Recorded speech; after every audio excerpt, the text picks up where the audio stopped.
Court ने 3 बार remand पर भेजा था। पहली बार 6 दिन, दूसरी बार 5 दिन और तीसरी बार 3 दिन के लिए रिमांड पर भेजा गया था।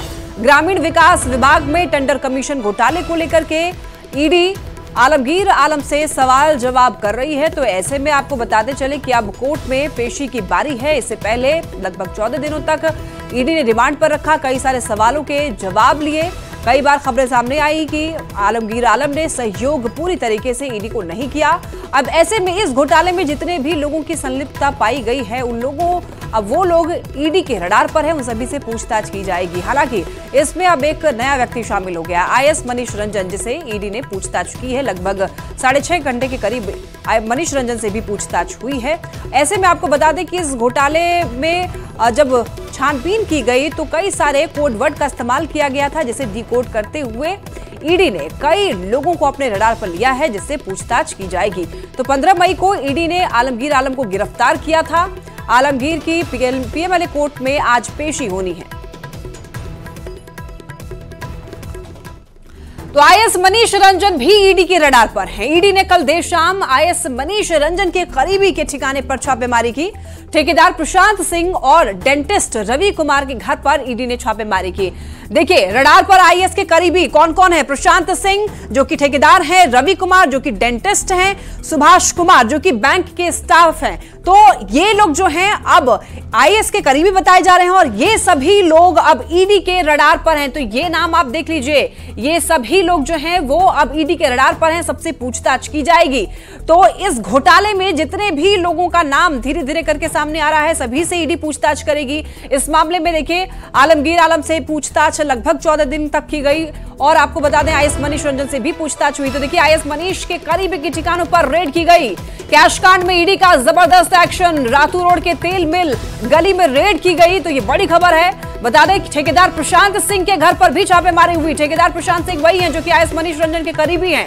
डेंटिस्ट रवि कुमार के घर पर भी रेड किया गया, ये भी आईएएस मनीष रंजन के करीबी हैं। और आपको बताते चलें, ये बड़ी खबर निकलकर सामने आ रही है। निजी बैंक का स्टाफ है सुभाष कुमार, जिसके यहाँ रेड की गई। सुभाष कुमार भी आईएएस मनीष रंजन के करीबी बताए जा रहे हैं। तो मनीष रंजन से पूछताछ में ये तीनों नाम सामने आया है, जिससे पूछताछ अब की जाएगी। तो टेंडर कमीशन मामले में ईडी ने कड़ी कार्रवाई की है। अब मनीष रंजन के करीबियों पर भी छापेमारी की गई है। ग्रामीण विकास विभाग में फैले कमीशन खोरी को लेकर ईडी की कार्रवाई लगातार जारी है और इसी फहरिस्त में मंत्री आलमगीर आलम की पिछले दिनों गिरफ्तारी हुई थी, जिनकी रिमांड अवधि आज खत्म हो रही है। बता दें कि ईडी ने आलमगीर आलम को 14 दिनों के रिमांड पर लिया था। ये रिमांड अवधि 3 बार में खत्म हुई है, जिसमें पहली बार में 6 दिन, फिर 5 दिन और फिर 3 दिनों की रिमांड पर उन्हें लिया गया था। और ये 14 दिनों की रिमांड अवधि जो है आज खत्म हो रही है, जिसके बाद उन्हें पीएमएलए कोर्ट में पेश किया जाएगा। पूरे मामले में बता दें कि ईडी के द्वारा कोर्ट को जो जानकारी दी गई, उसमें आलमगीर आलम के संबंध में ये बताया गया है कि जो आलमगीर आलम है वो जांच में सहयोग नहीं कर रहे थे।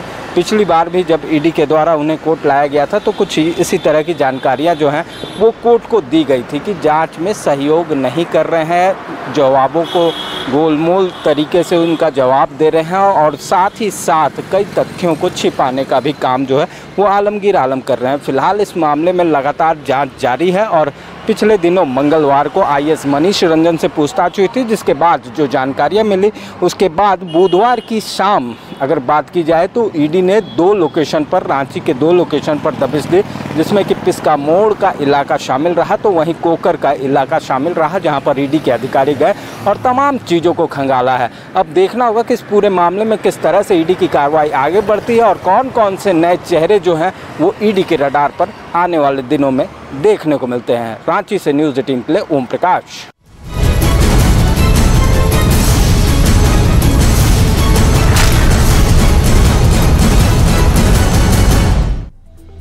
सातवें चरण के प्रचार को लेकर के सभी दलों के नेताओं ने पूरी ताकत झोंक दी है। आज अंतिम दिन है। ऐसे में बिहार के डिप्टी सीएम सम्राट चौधरी 2 रैली करेंगे। सम्राट चौधरी बक्सर और सासाराम में जनसभा को संबोधित करेंगे। सम्राट चौधरी के साथ साथ यहां पर सारण के सांसद राजीव प्रताप रूडी भी मौजूद रहेंगे। तो देखिए, नेताजी प्रचार पर हैं और देखिए सम्राट चौधरी बक्सर और सासाराम में यहां पर जनसभा करने वाले हैं। साथ ही इनके राजीव प्रताप रूडी भी मौजूद रहेंगे। तो सम्राट चौधरी बताते चले आपको कि एनडीए के जो उम्मीदवार हैं उनके पक्ष में चुनाव प्रचार करने वाले हैं। और देखिए, तेजस्वी यादव हैं जो कि जनसभाएं करने वाले हैं और इनकी जो है 4 जगह जनसभा होगी। भोजपुर, अरवल, जहानाबाद और नालंदा में ये रैली करने वाले हैं। तो लगातार ये आखिरी मौका है और ऐसे में सभी ने अपनी ताकत झोंक दी है। पटना में भी चुनावी जनसभा को संबोधित करने वाले हैं तेजस्वी यादव। तो लगातार आपको बताते चलें, तेजस्वी यादव की भी रैली होनी है और ऐसे में सभी पार्टियों के नेताओं ने पूरी ताकत झोंक दी है। यह आखिरी मौका है और ऐसे में बताते चलें आपको, आज चुनाव प्रचार का आखिरी दिन भी है। लोकसभा चुनाव के प्रचार का आज अंतिम दिन है। आज सभी दल के नेता अपने अपने उम्मीदवारों के पक्ष में धुआंधार प्रचार करेंगे। इसके बाद 1 जून को आखिरी चरण की वोटिंग होनी है और 4 जून को परिणाम आने वाले हैं। तो पटना निर्वाचन आयोग के कार्यालय से ज्यादा जानकारी दे रहे हैं न्यूज 18 संवाददाता अमित कुमार। 7 चरणों में लोकसभा चुनाव निर्धारित किए गए। 6 चरणों का जो मतदान है वो समाप्त हो चुका है और 7वें चरण का चुनाव जो है वो 1 जून को होने हैं। और बताते चले कि पिछले 76 दिन से लगातार तमाम पार्टियों के जो नेता हैं वो जनता के बीच जाकर के, मतदाताओं के बीच जाकर के अपने अपने प्रत्याशियों के पक्ष में वोट मांग रहे थे। और आज 7वां चरण यानी कि आखिरी जो चरण है उसका प्रचार जो है वो शाम को थम जाएगा। तमाम नेता जो हैं आज चुनाव मैदान में जा रहे हैं और चुनाव मैदान में जाकर के जनता के लिए वोट जो है वो मांगेंगे। और बताते चलें कि 7वें चरण में 8 लोकसभा सीट है जहां पे ये मतदान होने हैं। पाटलिपुत्र, पटना साहिब, जहानाबाद, आरा, बक्सर, काराकाट, ये वो 8 लोकसभा सीट है जहां पे 1 जून को वोटिंग होगी।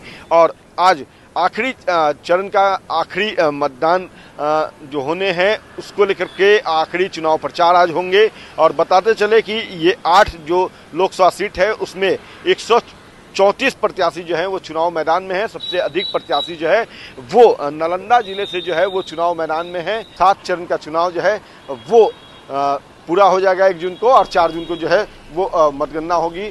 तो सबकी नज़र जो है इस पर है और आज आखिरी चरण का आखिरी जो चुनाव प्रचार है वो शाम को थम जाएगा। अमित कुमार, न्यूज 18 पटना। और यहाँ वक्त हो चला एक छोटे से ब्रेक का। आप देखते रहिए न्यूज 18।